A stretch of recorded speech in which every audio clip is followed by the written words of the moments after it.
Hello students, આજે આપણે ACT સબ્જેક્ટની અંદર ડ્રેગિંગ ઇક્વિપમેન્ટ વિશે જોઈશું. એટલે કે કાદવ કીચડની સાફ સફાઈ માટે વપરાતા યંત્ર સામગ્રી વિશે આજે જોઈશું.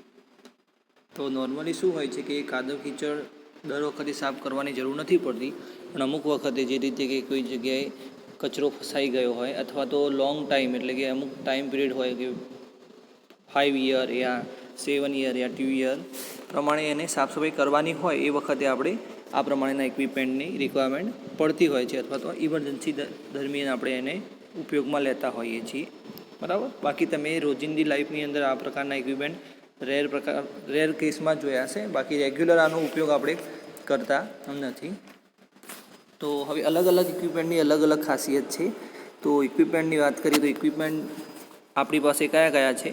તો એક છે બકેટ, પછી ગ્રેબ ડ્રેગર, ડ્રીપર અને હાઇડ્રોલિક ડ્રેગર. બરાબર. તો સૌપ્રથમ આપણે જોઈએ કે કઈ જગ્યાએ આપણે આનો ઉપયોગ કરવાનો હોય છે. તો નદી, દરિયા, તળાવ, કેનાલ વગેરેના તળિયે જમા થયેલ માટી, કામ, કચરો દૂર કરવા માટે આ પ્રકારના ઇક્વિપમેન્ટનો આપણે ઉપયોગ કરતા હોઈએ છીએ.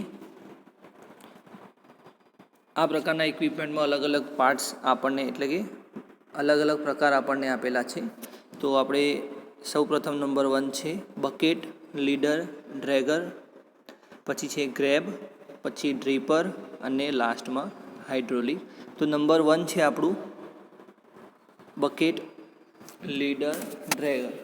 તો એની વાત કરીએ તો આ જે પ્રકારનું ઇક્વિપમેન્ટ હોય છે જેમાં ડ્રેગર સતત ચેનને ઉપર ફિટ કરેલા હોય છે. ચેન સાથે બકેટ જોડેલા હોય છે. બકેટની ધારે કરતનદાળ બેસાડેલું હોય છે, જેના વડે મટીરિયલ ખોદેલને બકેટમાં ભરાય છે. ચેન સતત ફરતી હોવાથી બકેટ કાદવ વડે ભરાઈને ઉપર આવે છે અને આ કાદવ વહાણમાં રાખેલા હોપરમાંથી અથવા તો વહાણની પાસે રાખેલ ચાર્જમાં ઠાલવવામાં આવે છે. એટલે સૌપ્રથમ તો આ જે પ્રકારનું કામ કરવાનું છે, દરિયાની અંદર જે પણ કામ હશે અથવા તો તળિયે જામી ગયેલી બરાબર એ માટીને રિમૂવ કરવા માટે અથવા એ જગ્યાએથી આપણે એને બહાર નીકાળવા માટે કરતા હોઈએ છીએ. તો એની માટે આપણે એક વહાણની રિક્વાયરમેન્ટ હોય છે અને જે પણ આપણે મટીરિયલ નીકાળીશું પાણીની અંદર એ મટીરિયલને શું કરીશું, આપણે એ વહાણની અંદર બકેટ હોય છે એની અંદર નાખતા રહીશું.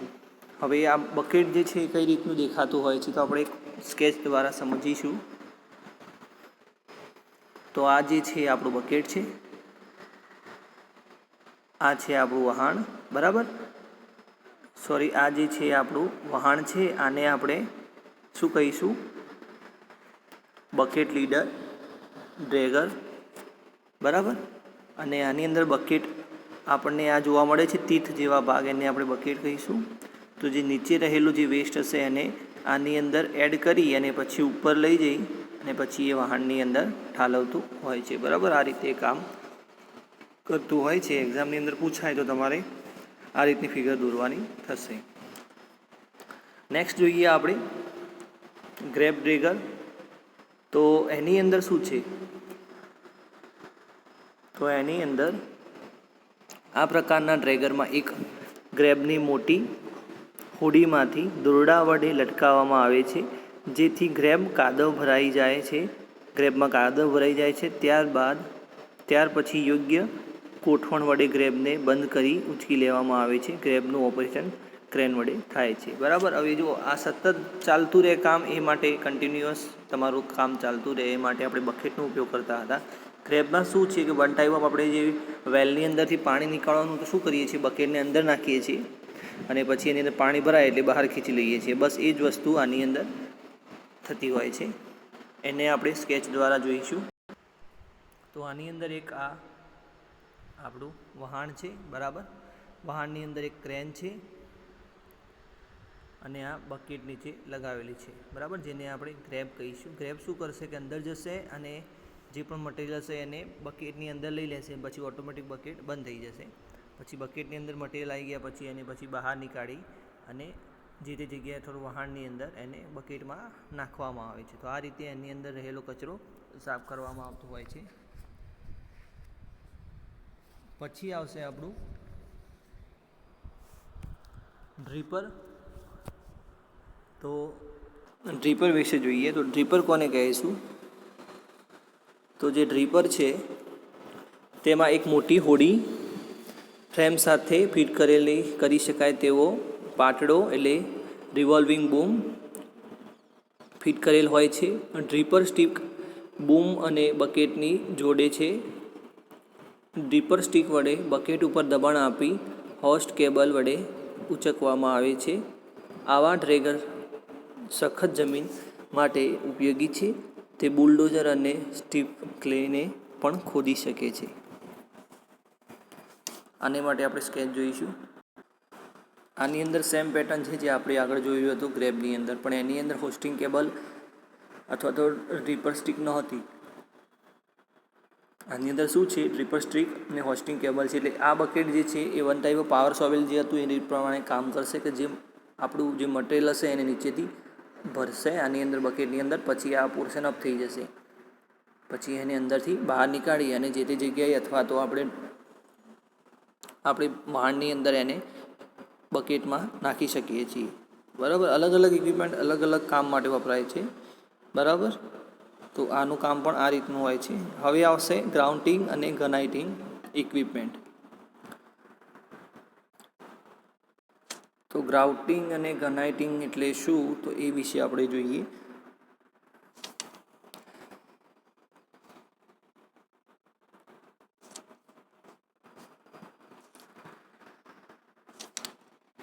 વિવિધ સ્ટ્રક્ચરો જેવા કે ડેમ, રિઝર્વર, બ્રિજ, પાઇપ, પછી ટનલ વગેરેમાં ક્રેક અથવા તો ક્રેવિટી વગેરે પેદા થાય છે.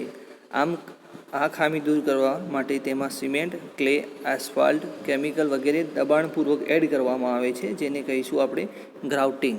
બરાબર, કેમિકલનું બધાનું મિશ્રણ કરી અને પ્રેશર વડે એડ કરવામાં આવે છે, એને આપણે ગ્રાઉટિંગ તરીકે ઓળખતા હોઈએ છીએ. નોર્મલી ગ્રાઉટિંગના આપણને આ પ્રમાણે અલગ અલગ પ્રકાર આપેલા છે. બરાબર, તો જેની અંદર આપણે નંબર 1 છે સિમેન્ટ ગ્રાઉટિંગ. બરાબર, પછી આવશે આસ્ફાલ્ટ ગ્રાઉટિંગ. તો નંબર 1 સિમેન્ટ ગ્રાઉટિંગની અંદર જોઈએ તો એની અંદર શું હોય છે? તો નંબર 1 છે આની અંદર એર કોમ્પ્રેસર, પછી છે એગિટેટર ટાઈપ રિઝર્વર ટેન્ક, પછી ગ્રાઉટ મિક્સર, પછી ગ્રાઉટ ડિસ્ચાર્જ પાઇપ અને પછી લાસ્ટમાં પંપ. બરાબર, સિમેન્ટ ગ્રાઉટિંગની અંદર આ પ્રમાણેની આપણને યંત્ર સામગ્રીની રિક્વાયરમેન્ટ હોય છે, તો જ આપણે સિમેન્ટ ગ્રાઉટિંગ કરી શકીએ છીએ. હવે આસ્ફાલ્ટ જોઈએ તો આસ્ફાલ્ટની અંદર શું હોય છે?